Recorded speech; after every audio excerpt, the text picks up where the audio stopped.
সন্ধ্যা কাটাতেই বিদ্যুৎ চলে গেল। কয়েক মাস হলো বিদ্যুৎ এসেছে। ৮ গ্রাম মিলিয়ে আনন্দপুর তাদের গ্রামের নাম। ৮ পাড়া। প্রতিদিন নিয়ম করে সন্ধ্যা রাত থেকে ৩ ঘন্টা গ্রাম অন্ধকারে তলিয়ে থাকে। আর সারাদিন তো বিদ্যুতের নাম গন্ধও থাকে না। বিদ্যুৎ দিয়ে লাভটা কি হলো? পদ্মজা, পূর্ণা, প্রেমা ৩ বোন একসাথে পড়তে বসছিল। বাড়ি অন্ধকার হতেই ৯ বছরের প্রেমা খামছে ধরে পদ্মজার ওড়না। পদ্মজা মৃদু সরে ডাকলো, আম্মা, আম্মা, আয় টর্চ নিয়ে যা। হেমলতা আহ্বানে পদ্মজা উঠে দাঁড়ালো। প্রেমা অন্ধকার খুব ভয় পায়। পদ্মজার ওড়না ছেড়ে পূর্ণার হাত চেপে ধরে টর্চ নিয়ে রুমে ঢোকার মুহূর্তে পদ্মজা গেট খোলার আওয়াজ পেল। উঁকি দিয়ে হানিফকে দেখে সে দ্রুত রুমে ঢুকে পড়ল। হানিফ পদ্মজার সৎ মামা। বুবু, বাড়ি আন্ধার কেন? বাত্তি তাত্তি জ্বালাও। হানিফের কণ্ঠ। হানিফ, আসছিস? হেমলতা রুম থেকে বেরিয়ে বললেন, হাতে হারিকেন। হানিফ সব কটি দাঁত বের করে হাসল, বলল, হ আমি। আয় ভিতরে আয়। হানিফ বারান্দা পেরিয়ে বড় ঘরে ঢুকে বলল, তোমার সেরি গুলান কই? তে আছে, রুমেই পড়ছে। এই অন্ধকারেও পড়ে? হেমলতা কিছু বললেন না। হানিফ এই বাড়িতে আসলে কেন জানি খুব অস্বস্তি হয়। কারণেই ওদের খাওয়ার সময় হয়েছে। তুইও খেয়ে নে।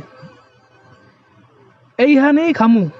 না, তোমার সরাইখানাতে যাইতে হইব। কথাটায় রসিকতা ছিল।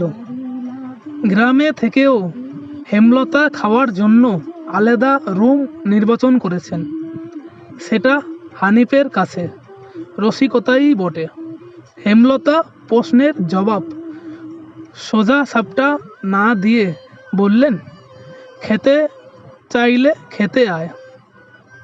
পদ্মজা কিছুতেই খেতে আসলো না। কেমন জড়সড় হয়ে আছে।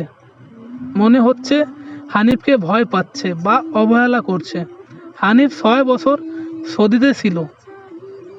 ৩ মাস হলো দেশে ফিরেছে।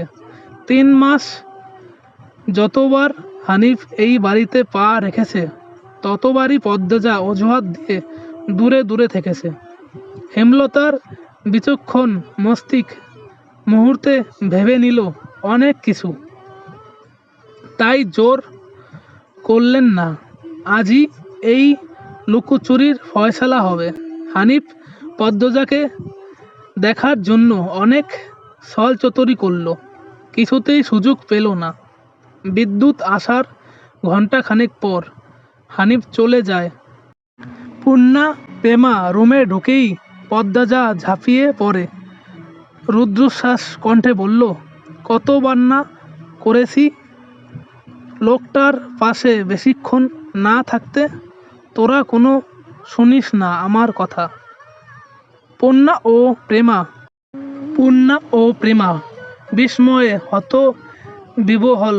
পদ্মজা কখনো তাদের এমন নিষেধ দেয়নি। তাহলে এখন কেন এমন বলছে হেমলতা? রুমে ঢুকতেই পদ্মজা চুপসে গেল। পদ্ম, আমার রুমে আয়। মায়ের এমন কঠিন কণ্ঠ শুনে পদ্মজার কলিজা শুকিয়ে আসে। হেমলতা নিজের ঘরে চলে যান। হেমলতা মেয়ের দিকে তীক্ষ্ণ দৃষ্টিতে তাকিয়ে আছেন। পদ্মজা নতজানু হয়ে কাঁপছে। সুন্দরীরা ভীতু আর বোকা হয় তার দৃষ্টান্ত প্রমাণ পদ্মজা। হেমলতার খুব মায়া হয় পদ্মজার সাথে। উঁচু কণ্ঠে কথা বলতে। পদ্মজা রূপসী বলেই হয়তো গোপনে আবেগ লুকিয়ে তিনি বজ্রকণ্ঠে প্রশ্ন করলেন, কি লুকাচ্ছিস? হানিফের সামনে কেন যেতে চাস না? সে কি করেছে? পদ্মজা ফুপাতে থাকে। হেমলতা সেকেন্ড কয়েক সময় নিয়ে নিজেকে সামলান, কণ্ঠ নরম করে বললেন, হানিফ ধরিবাজ লোক, সৎ ভাই বলে বলছি না। আমি জানি তার ব্যাপারে যে কোনো কথা আমার বিশ্বাস হবে। তুই বল, কি লুকাচ্ছিস? মায়ের আদরে কণ্ঠ। পদ্মজা আচমকা রাত ভাঙ্গা নদীর মতো হু হু করে কেঁদে উঠল। বাড়িটা মোড়ল বাড়ি নামে পরিচিত। পদ্মজার দাদার নাম ছিল মিয়া ফোর মোড়ল। তিনি গ্রামের একজন সম্মানিত লোক ছিল। ৬ কাঠা জমির উপরে টিনের বিশাল বড় বাড়ি বানিয়েছিলেন 4 ছেলের জন্য। 2 ছেলে 16 বছর আগে 1971 সালে যুদ্ধে নিহত হয়েছে। দুজনই টগবগে যুবক ছিল, আর একজন 8 বছর বয়সে কলেরা রোগে গত হলো। বাকি রইল মোর্শেদ মোড়ল। বর্তমানে এই বাড়ি মোর্শেদের অধীনে, যদিও তিনি থাকেন না। সব সময় পুরো বাড়ির চারপাশ জুড়ে গাছ গাছালি, বাড়ির পিছনে নদী। রাত 9টা বাজলেই পরিবেশ নিশুতি রাতের রূপ ধারণ করে। রাতের এই নির্জন প্রান্তর ঝিঝি পোকার ডাকে ছেয়ে গেছে। ঝিঝি পোকার সাথে পদ্মজার ভাঙা কান্না মিলেমিশে ভৌতিক পরিবেশ সৃষ্টি করছে। মনে হচ্ছে কোনো আত্মা তার এই জীবনের না পাওয়া কোনো বস্তুর শোকে এমন মরা সুর ধরছে। হেমলতা পদ্মজাকে টেনে পাশে বসান। পদ্মজা ডান হাতের উল্টো পাশ দিয়ে চোখের জল মুছে হেমলতাকে বলল, মামা সদিতে যাওয়ার আগের দিন আমাদের সবার দাওয়াত ছিল না? নানা বাড়ি, খালামণি, ভাই বোনেরা এসেছিল। সেদিন ঢাকা থেকে যাত্রার লোক আসছিল। স্কুলে মনে আছে আম্মা? আছে। উঠানে ধূপ করে একটা আওয়াজ হয়। হেমলতা পদ্মজা কেঁপে উঠল।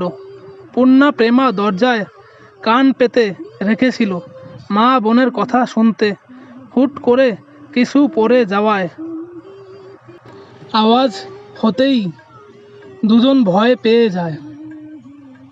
দরজা ঠেলে হুড়মুড়িয়ে রুমে ঢুকে পড়ে হেমলতা। বড় মেয়ের সাথে গোপন বৈঠক ভেঙে দ্রুত পায়ে বারিন্দায় এসে দাঁড়ান। উঠানে বিদ্যুৎ নেই। হারিকেন জ্বালান। পিছনে 3 মেয়ে এসেছে, দাঁড়িয়েছে। একজন মায়ের 3 মেয়ে নিয়ে একা এত বড় বাড়িতে বাস করেও যুদ্ধ বটে। হেমলতা গলা উঁচিয়ে প্রশ্ন করলেন, কে কে ওখানে? আমি। চিরপরিচিত এই কণ্ঠ চিনতে হেমলতা বিড়ম্বনা হলো না। তিনি ব্যস্ত পায়ে উঠানে নেমে আসেন। গেটের পাশে মোর্শেদ মোড়ল পড়ে রয়েছেন, গায়ে চাদর। হাপড়ের মতো বুক ওঠানামা করছে তার, যেন দম ফুরিয়ে যাচ্ছে। হেমলতা দুহাতে মোর্শেদকে আঁকড়ে ধরলেন। পদ্মজা পূর্ণা দৌড়ে আসে। মোর্শেদের এমফাইসিমা রোগ আছে। এ রোগে অল্প চলাফেরাতেই শ্বাস টানের উপক্রম হয় এবং দম ফুরিয়ে যায়। শ্বাস নেওয়ার সময় গলার শিরা ভরে যায়। 3 মা মেয়ে মোর্শেদকে ধরে রুমে নিয়ে আসে। মোর্শেদ এইভাবেই হুটহাট করে বাড়ি ফেরে, কখনো কাক ডাকা ভোরে, কখনো নিশুতি রাতে, বা কখনো কাঠ ফাটা রোদে।